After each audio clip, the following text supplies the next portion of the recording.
Hello everyone.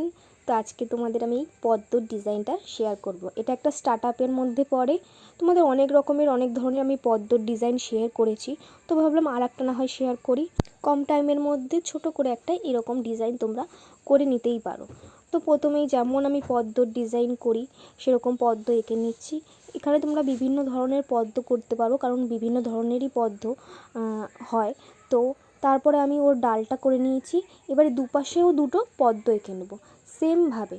তো এবারে ডান দিকে একটা পদ্ম এঁকে নিচ্ছি, এবারে এই দিকে একটা ডিজাইন করে নিচ্ছি পদ্মের নিচে। এবারে মাঝখানে একটু শেডিং দিয়ে নিচ্ছি। শেডিং না দিলে একদমই পদ্মটা ফাঁকা ফাঁকা লাগে। তো শেডিং আমি ওর পেটালসগুলোতেও দিয়ে নিচ্ছি যাতে আরও সুন্দর লাগে। তারপর কিছু পাতা অ্যাড করব, কিছু গোলের ডিজাইন অ্যাড করব, মানে ভরাট করার চেষ্টা করব।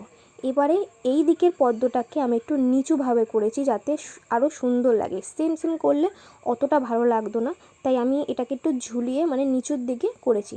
এরপর নিচে আমি যেমন ওই দিকে ডিজাইন করেছিলাম সেমভাবে সেম ডিজাইন করব, মানে পাতা অ্যাড করব, গোল একটা ডিজাইন অ্যাড করব, মানে একটু ভরাট করার চেষ্টা করব। বেশি ফাঁকা থাকলে ডিজাইনটা একদম ভাল লাগবে না, একটু ভরাট ভরাট থাকলে ডিজাইনটা করতে আর দেখতে দুটোই ভাল লাগবে। ব্যাস, এরপর খালি ভরাট।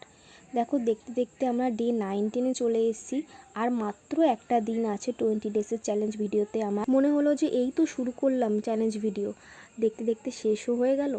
তো তোমাদের যদি আমার এই চ্যালেঞ্জ ভিডিওগুলো ভালো লাগে অবশ্যই আমাকে কমেন্ট করে জানিও, তাহলে আমি আরও চ্যালেঞ্জ ভিডিও তোমাদের জন্য নিয়ে আসব।